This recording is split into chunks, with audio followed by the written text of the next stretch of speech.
धार्मिक दृष्टि से पूरा संसार शिव का रूप माना जाता है। शिव को ही सृष्टि का सृजनहार और संहारक कहा जाता है। इसलिए तो अलग अलग मंदिरों में भगवान शिव अलग अलग रूपों में मिलते हैं।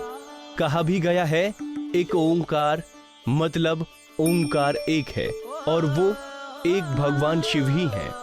इन सब अवतारों से परे भगवान शिव के अर्धनारीश्वर रूप का भी जिक्र होता है, जो आधा भगवान शिव और आधा माता पार्वती का हिस्सा माना जाता है। अब तक आपने शिव के अर्धनारीश्वर अवतार के बारे में किस्से कहानियों में सुना होगा, लेकिन इसका जीता जागता और विश्व का एकमात्र प्रमाण कांगड़ा जिला में मिलता है, जहां भगवान शिव और माता पार्वती एक साथ पाषाण रूप में विराजमान हैं और माना यह भी जाता है कि यह शिवलिंग ब्रह्मांड का पहला शिवलिंग है। देवी देवताओं की धरती के साथ पहाड़ों की गोद में बसा हिमाचल रहस्यों का भी स्वामी है। इंसान को उलझाने वाली दुनिया से जुड़ी यहाँ कई ऐसी कहानियां मिल जाएंगी जो आज तक रहस्य बनी हुई है। हम बात कर रहे हैं कांगड़ा जिला के रहस्यमयी काठगढ़ महादेव मंदिर के बारे में, जो पूरी दुनिया में प्रसिद्ध है। काठगढ़ महादेव मंदिर में रहस्य की बात यहाँ शिव पार्वती का एक साथ विराजमान होना है, जो दोनों का अर्धनारीश्वर अवतार माना जाता है।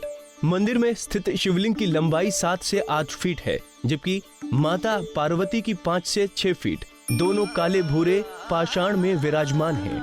चौंकाने वाली बात यह है कि शिव पार्वती के रूप में विराजमान इन पाषाणों के बीच का हिस्सा नक्षत्रों के अनुरूप घटता बढ़ता रहता है।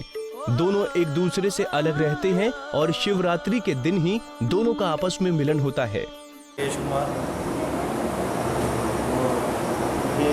स्वयं प्रकट है। अर्धनारीश्वर आधा भाग माता पार्वती का, आधा भाग भोले शंकर का। तो बीच में क्या है, ये महाशिवरात्रि को जुड़ता है, अभी तो लग है।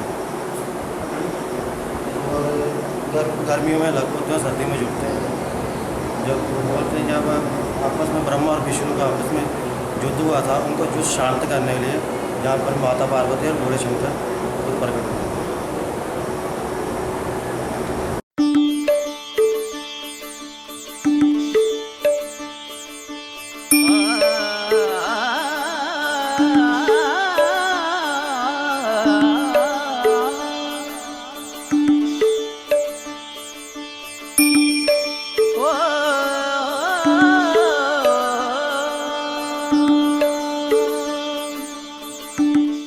काठगढ़ महादेव मंदिर का इतिहास कई दंत कथाओं और किंवदंतियों से जुड़ा हुआ है। मंदिर में विराजमान शिव पार्वती के बारे कई किस्से कहानियां प्रचलित हैं, लेकिन शिव पुराण में वर्णित कथा के अनुसार एक समय में ब्रह्मा और विष्णु के बीच अपने बड़प्पन को लेकर युद्ध हो रहा था। शिव आकाश मंडल से ये सब देख रहे थे। दोनों देवता एक दूसरे के वध की इच्छा से अलग अलग अस्त्रों का प्रयोग कर रहे थे।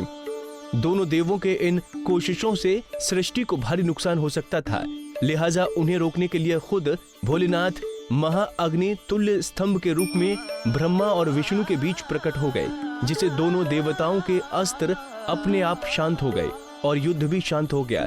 इसके बाद शिव का यही अग्नितुल्य स्तंभ काठगढ़ महादेव के रूप में बताया जाता है कि इस मंदिर ने महाराजा रणजीत सिंह के कार्यकाल में सबसे ज्यादा प्रसिद्धि प्राप्त की थी।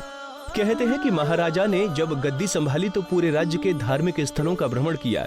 जब वो काठगढ़ पहुंचे तो आनंदित होकर उन्होंने शिवलिंग पर सुंदर मंदिर का निर्माण करवाया और शिवलिंग की इस महिमा का गुणगान भी चारों ओर करवाया।